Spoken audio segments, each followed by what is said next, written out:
أعوذ بالله من الشيطان الرجيم بسم الله الرحمن الرحيم السلام عليكم ورحمة الله سورة الأنعام آية نمبر 84. ووهبنا له إسحاق ويعقوب كلا هدينا ونوحا هدينا من قبل ومن ذريته داود وسليمان وأيوب ويوسف وموسى وهارون وَكَذَلِكَ نَجْزِي الْمُحْسِنِينَ۔ اور ہم نے ابراہیم علیہ السلام کو عطا فرمایا اسحاق علیہ السلام جیسا بیٹا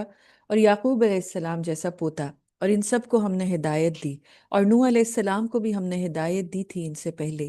اور یعنی ابراہیم علیہ السلام کی اولاد میں سے داؤد علیہ السلام، سلیمان علیہ السلام، ایوب علیہ السلام، یوسف علیہ السلام، موسیٰ علیہ السلام اور ہارون علیہ السلام کو بھی ہدایت بخشی، اور اسی طرح ہم بدلہ دیتے ہیں محسنین کو۔ یہ جو آیات ہیں، اگلی 3 آیات اس آیت سمیت، اللہ تعالیٰ نے اس میں ابراہیم علیہ السلام کی فضیلت اور ان کا مقام بیان فرمایا ہے کہ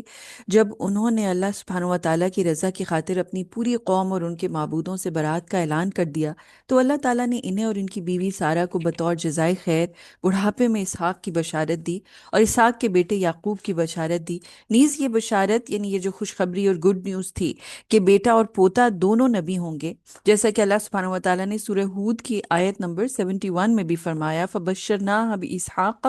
وَمِن وَرَاءِ إِسْحَاقَ یعقوب، اور ہم نے سارہ کو اسحاق کی اور اسحاق کے بعد یعقوب کی بشارت دی، یعنی تم دونوں کی زندگی میں ہی اللہ سبحانہ و تعالیٰ تمہارے بیٹے اسحاق کو یعقوب جیسا بیٹا عطا فرمائیں گے، جسے دیکھ کر تمہاری آنکھیں ٹھنڈی ہو جائیں گی، جیسا کہ اسحاق کی پیدائش سے تمہاری آنکھیں ٹھنڈی ہوئی تھیں۔ اللہ سبحانہ و تعالیٰ نے سورہ مریم کی آیت 49 میں بھی اسی قسم کی بات بتائی ہے، اور بار بار یہ تذکرہ فرمایا ہے تاکہ حضرت ابراہیم علیہ السلام اور حضرت سارہ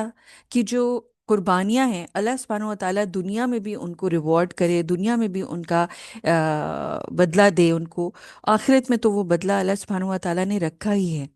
اور پھر یہ کہ اس کے بعد اللہ سبحانہ و تعالیٰ نے فرمایا کہ ابراہیم علیہ السلام سے پہلے نوح کو بھی ہدایت کبریٰ یعنی نبوت سے نوازا گیا تھا، اور یہ بات بھی ابراہیم علیہ السلام کے لیے باعث شرف ہے کہ ان کے باپ نوح علیہ السلام بھی ایک نبی تھے۔ حافظ ابن کثیر رحمۃ اللہ لکھتے ہیں کہ اللہ تعالیٰ نے نوح اور ابراہیم علیہ السلام دونوں کو ایک عظیم خصوصیت عطا کی تھی۔ اللہ تعالیٰ نے جب نوح اور ان پر ایمان لانے والوں کو سب کو کے علاوہ سب لوگوں کو غرق کر دیا، یعنی آپ کو معلوم ہے نوح علیہ السلام نے کشتی بنائی تھی، اور اس میں نوح علیہ السلام اور ایمان والے تھے سوار، اور تمام دنیا کے جتنے لوگ تھے، جتنے انسان تھے، سب کو اس سیلاب کے اندر غرق کر دیا گیا تھا، سب کے سب تباہ و برباد ہو گئے تھے، فنا ہو گئے تھے۔ تو جتنے بھی انسان تھے وہ اس کے بعد حضرت نوح علیہ السلام کی اولاد سے ہی پیدا ہوئے، ان کی ہی صرف ذریت یعنی ان کی اولاد باقی رہ گئی۔ اور ابراہیم علیہ السلام، ان کے بعد جتنے بھی نبی پیدا ہوئے سب انہی کی اولاد سے تھے۔ تو یہ دونوں چیزیں جو ہیں وہ اس طرح سے مشترک ہیں کہ ایک جو ہیں ان کے بعد تمام تر انسان انہی کی نسل سے تھے، اور حضرت ابراہیم علیہ السلام کے لیے کیا خاص بات ہے کہ ان کے بعد تمام انبیاء انہی کی نسل سے تھے۔ اس لیے اکثر لوگوں کی رائے ہے کہ ومن ذریتی ہی سے مراد ابراہیم علیہ السلام کی اولاد ہے، اور لوط علیہ السلام ابراہیم علیہ السلام کے بھتیجے تھے، اس لیے ان کی ذریت میں ہی شامل ہوئے۔ تو اب آپ یہ دیکھیے کہ حضرت عیسیٰ علیہ السلام بھی حضرت ابراہیم علیہ السلام کی ذریت میں ان کو شامل کیا گیا، کیونکہ وہ بھی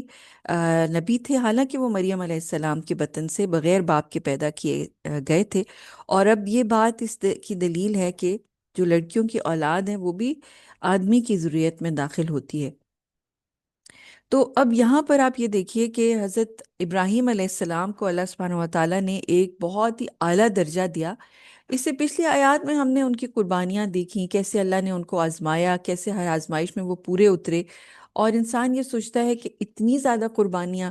تو اللہ سبحانہ و تعالیٰ جب کچھ چیز لیتا ہے تو اللہ سبحانہ و تعالیٰ اس سے کہیں بڑھ کر انسان کو دیتا ہے۔ جس چیز کی حضرت ابراہیم کو فکر تھی کہ کیا میری اولاد بھی سلیکٹ ہوگی، چوز ہوگی، اللہ سبحانہ و تعالیٰ نے ایگزیکٹ وہی چیز، اس کا گفٹ جو ہے وہ دیا، نہ صرف اسماعیل علیہ السلام کے روپ میں، بلکہ اسحاق علیہ السلام اور پھر یعقوب علیہ السلام اور تمام تر انبیاء جو ان کے بعد آئے ان کی شکل میں۔